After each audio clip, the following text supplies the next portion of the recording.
Hello, my name is Karim Rafa. I'm joined today by Eva Galperin, the head of cybersecurity at the Electronic Frontier Foundation. Eva, thank you so much for coming today. My pleasure.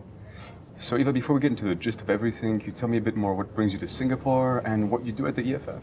Sure. So I am here to give a talk at the Kaspersky SAS conference. I gave my talk yesterday. I talked a little bit about Spouseware and stalkerware and what I think the security industry should do about it, as well as what governments should do about it, and what Google and Apple should do about these products on their platforms. Yeah, I understand these are apps that people put onto their spouse's phone or their partner's phone, which then stalk them. Can you tell me how the talk went, what the general reception was for that, and what you're trying to achieve with your talk? All right. So Spouseware has existed for many years, and certainly people have tried to spy on partners that they suspected were cheating for a very long time. Surveillance is not new, and commercial surveillance is also not new. But what really is new from the last few years is the ubiquity of cell phones. So all of us keep cell phones in our pockets, and they track our location. Our lives are in our phones, our conversations, our texts, all of our accounts that we use, our WhatsApp conversations, our pictures. And so access to someone's phone is the next best thing to access to someone's mind. It's incredibly invasive. And products that are designed to be installed surreptitiously and run covertly so that the person you're spying on does not notice are unethical, immoral, and antivirus companies should definitely flag them as malicious. There must be some sort of overlap between the parental control, I take it, which is also how these apps started, possibly, and how they can be misused for Spouseware. There are apps that market themselves as being for the purpose of parental control, of spying on your children, because this somehow makes it more okay. I am not opposed to parental control apps. I am opposed to apps which are designed to be run covertly and surreptitiously. Can you tell me more about what you do at the EFF? Sure. I'm the director of cybersecurity, and I run our threat lab, which is a group of security researchers. We work on protection for extremely vulnerable populations. So we look at digital protection for journalists, for activists, for people in abusive situations, which is part of what this whole Spouseware and stalkerware project is about. And we look for ways that we can really sort of punch above our weight and make a difference through security research. So you're carrying out research to protect also people that are, I guess, covert abroad, be it a journalist or whatever else. Can you tell me how that works in a bit more detail? Sure. Well, one of the things that I did for EFF for very many years was I worked on a couple of projects, one of which is called Surveillance Self-Defense, which you can get to at ssd.eff.org. And that's our privacy and security advice for sort of ordinary people, as well as for people in somewhat more dangerous situations. And a lot of it really breaks down how to figure out the privacy and security posture which works for you, which is going to be sort of congruent with the threats that you face, because everybody's threat model is a little bit different. And I don't want to assume what kind of problems they have. So I also ran around the world training journalists. So I have traveled to many places and helped journalists with their privacy and security problems. Same for activists. I come and I talk to them about their security problems and help lock things down. I have occasionally found malware that is used by governments to spy on people like this. I've found malware that was being used by the government of Kazakhstan, by the GDGS in Lebanon, by the Vietnamese government, and also by pro-Assad hackers in Syria at the beginning of the Syrian conflict. So as you've just been at the Kaspersky Summit, can you tell me a bit more about what Kaspersky is doing and what your message was trying to get them to do that they haven't been doing so far? Well, up until now, it's actually been very rare for AV companies to keep track of these programs, and often even though they know who they are and they know what they do, they don't mark them as malicious.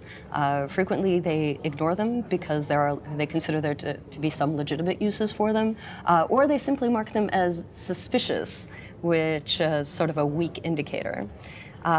So Kaspersky last week announced that not only were they specifically going to flag stalkerware and Spouseware, but that they were going to call it out as malicious when they see it and give people the option of removing it from their devices using Kaspersky's AV solution. Apple is extremely touchy about antivirus solutions and does not allow antivirus solutions in the Apple Store. And so if you want to protect your iOS device, that's really one of those things where I have to actually go to Apple and talk to them about what they need to do. But the majority of these products run on Android phones, and Android phones are incredibly common, and so you can really make a very big difference by installing either Kaspersky or Lookout now.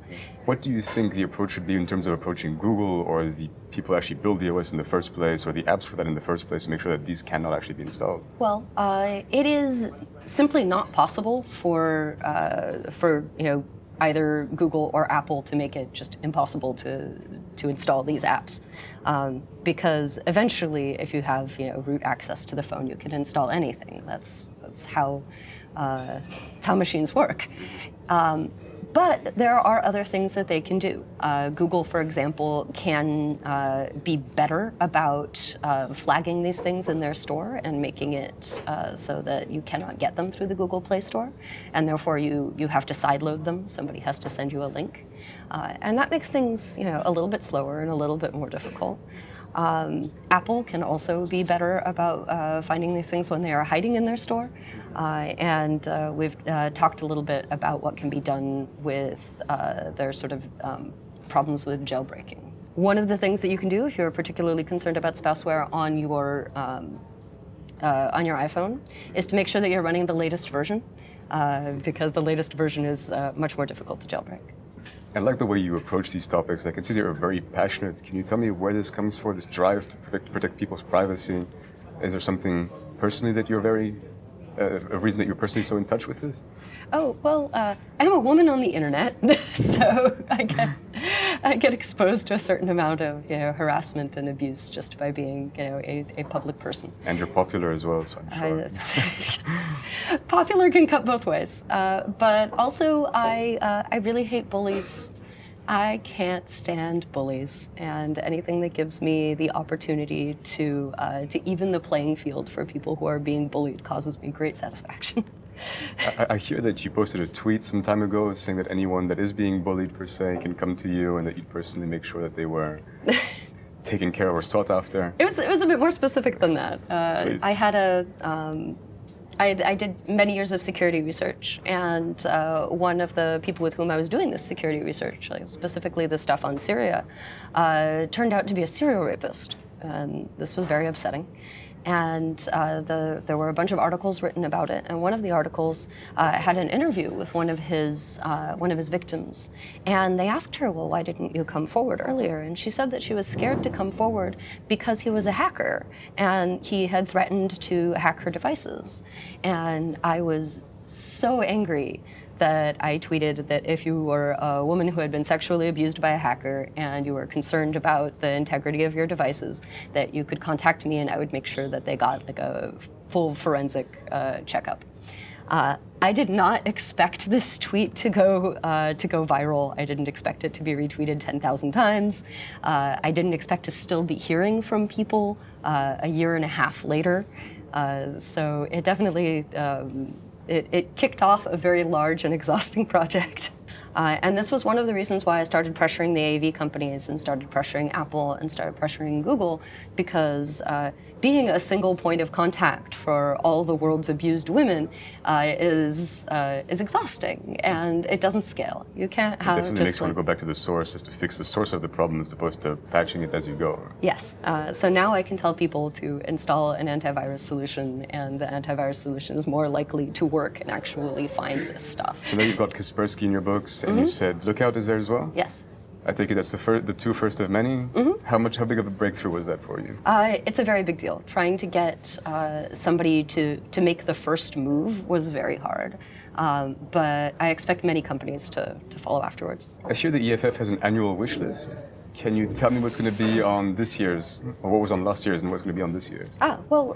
Actually we have a different project now called Fix It Already that grew out of our Christmas wish list, where we've come up with a list of fairly easy problems that we have with a number of different apps, and we are going to the companies and we're telling them just, fix these small things. You can make a really big impact. Can you give us one or two examples? Sure. We actually had a really big win with WhatsApp. Last week, WhatsApp announced that they were actually going to fix the thing we asked them to fix, which was previously it had been possible to non-consensually add somebody to a WhatsApp group, which made it really easy to spam people and was incredibly invasive and inconvenient. And so we asked them to just add a permissions toggle so that in order to be added to a group, you had to consent first. And they've made this change, and they made it because of us. That's great to see. We'll look forward to them rolling that out. Yes. Well, Eva, thank you so much for making the time today. It's been great talking to you, and we've been having a very busy schedule these last few days. All right, well, thank you so much. This was Coffee and Conversations. See you soon.